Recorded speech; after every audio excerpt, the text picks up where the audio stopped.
There are lots of problems with the first world, although we don't like to own up to them because then we sound like pussies. Oh yeah, we got these first world problems. So it's so horrible. Look at what they're doing to us in the first world. It's terrible. I mean, it takes more than 30 seconds to get through the drive-through at whatever one of those places is, McDonald's or In-N-Out. In-N-Out's hamburgers are they suck. I don't get why do people like that stuff? We went there the other day. I mean, those hamburgers suck. And especially by the time you get one, it's fucking cold. And then the fries aren't salted correctly. And I like McDonald's. I like McDonald's. Big Mac, fries. Of course, I grew up in a town where the first McDonald's originated, San Bernardino, even though the Ray Kroc bullshit tells you the first one was in Illinois. That's what he claimed. But it wasn't. It wasn't. It was in San Bernardino.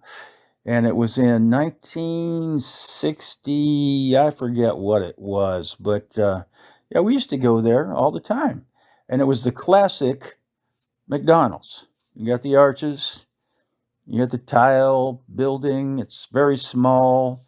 It's exactly what you see in the movie McDonald's, because I think they probably fucking filmed it in the original McDonald's before they tore it down and moved it across the street, which was a stupid fucking idea. But yeah, so we used to go down there all the time when I was a kid. 6, 7, 8, I forget how old. But then, from then on, always. And we'd go up and, it was just like in the movie. You just stand there in line, you get up there and you say, I want 2 hamburgers, fries, and a Coke. And within 0.3 seconds, you had 2 hamburgers, fries, and a Coke, and they charged you 92 cents. It took them longer to give you your change than it did to fill your order. So me and my little brother and older brother, we'd stand in line and get our 2 hamburgers, fries, and a Coke. Then we'd go sit on the edge of the McDonald's on the little sidewalk there and munch it down. And then we'd ride our bikes back home, which was 2 miles or something. Probably even further, maybe 3 miles.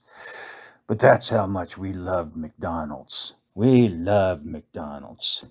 And then our parents would take us there, fairly often because it was so goddamn cheap. And there weren't a lot of competitors at that point in time back in the, whatever it was, mid-60s, I forget exactly. But yeah, so we would, and then of course, once we were in high school, the high school was right up the street from the McDonald's. And the junior high was just a little further. So, if you were really slick, you could sneak off the junior high campus, get down to McDonald's and have a couple of hamburgers, fries, and a Coke for lunch and get back on campus before anybody knew you were gone. And in high school, back when I was in high school, there were no rules. We used to, you didn't have to stay on campus during lunch.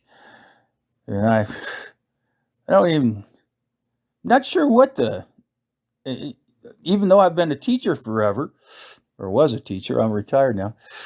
It's like, why not let the kids off campus? I guess maybe danger, gun fights and fentanyl parties and who knows, some kind of hookers and blow conventions or something. I'm not sure what happens, if you let the kids off campus at lunch now.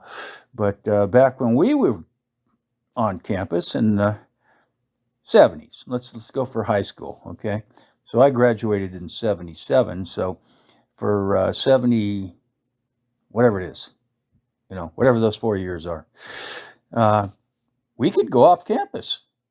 We could just hop in the 66 Mustang or the 65 Barracuda or the 44 Ford pickup, and we could just haul ass and go to wherever we wanted. And so the 2 main places we went were McDonald's, because it was right down the street. That was easy.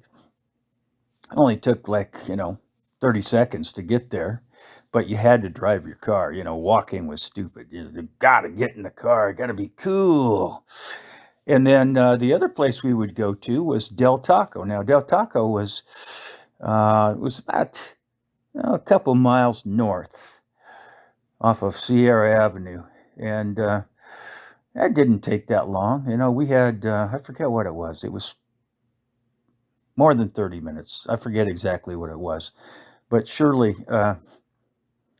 so we would go to Del Taco, and mostly my buddy Tim with his 66 Mustang, we'd all pile into that thing, sometimes 10 or 12 guys in that thing, a couple of them sitting on the roof. And we'd go to Del Taco, especially on their taco special days. But then there was another place where we could walk to right off campus when we were in high school. And this one was only 100 yards away. It was called Baker's. And we knew the Bakers. The Bakers were local family there. They had started this, and everybody knew the Bakers. And they had taco, whatever day it was, but 15-cent tacos. So you could get 5 for, what does that work out to? 50, 75, 112. When you add tax, that comes to 5,004. Yeah, I'm just kidding. But anyway, I think they had taco whatever day where, you could eat all the tacos you wanted for 15 cents. And so we would go up there, and I think it might have been a Tuesday or something. I really don't remember at this point in time. But, it's funny, the characters you meet along the road. And you just only hope that it's been a reciprocal relationship and you've offered something. I've met so many very interesting people, starting in junior high, but that was a little different. That involved drugs and motorcycles. Now in high school, it just involved water polo and swimming and good-spirited people that were in AP classes and were just kick-ass motherfuckers, and they were gonna succeed in life, and they could eat a lot of tacos. And we had one guy, Sam Bashaw. Oh man, we'd walk up to Baker's. We'd walk quickly because the sooner you get there, the more tacos you can get before it gets too busy. And Sam could regularly, on a taco whatever day, on a taco eating 15-cent day, he could eat 15 tacos. One day he ate 17 tacos. And this was back in the days when a McDonald's hamburger was a normal size and a Big Mac was a Big Mac. It wasn't a little tiny Mac like it is today. So these were like normal fucking sized tacos. Now, if you go to Del Taco, and this is Baker's I'm talking about with a taco eating contest, but if you go to Del Taco today and you order a Del Taco, that's the size of a taco that was normal back in the 70s, and which my crazy taco eating motherfucking friend Sam Bashaw could eat 17 of on a good day. And then we had to kind of roll him back to the campus.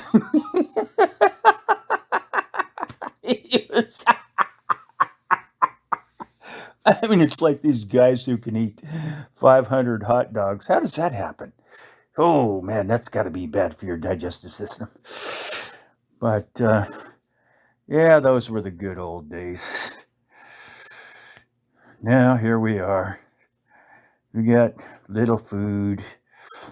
And Del Taco still makes a good taco, but if you go to if you get some of their little tacos, you have to get some glasses out. Like, where'd the taco go? Where's that taco? I just saw it here somewhere. and the Big Macs at McDonald's.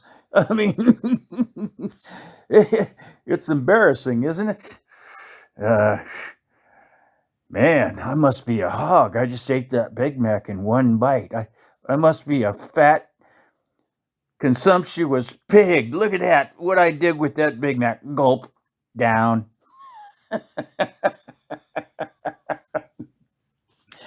So everything's gotten smaller. And Arby's. That fucking place. They just closed down the Arby's in my neighborhood. I am pissed off. Because Arby's used to be really good. And you could order one of those Arby's normal roast beef things. And you didn't have to eat for like a couple of weeks after you ate one of those, especially you put some of that horseradish sauce and the barbecue sauce on there and had a couple of friends. Yeah, a couple of weeks, man, you're good to go. Now you go to Arby's and you order a couple of those fucking big, what do they call them? The big Arby's. I don't know what they call them, but it's the, the big one. One bite makes me feel like a pig. Oops, where'd that go? Well, more talk about food later.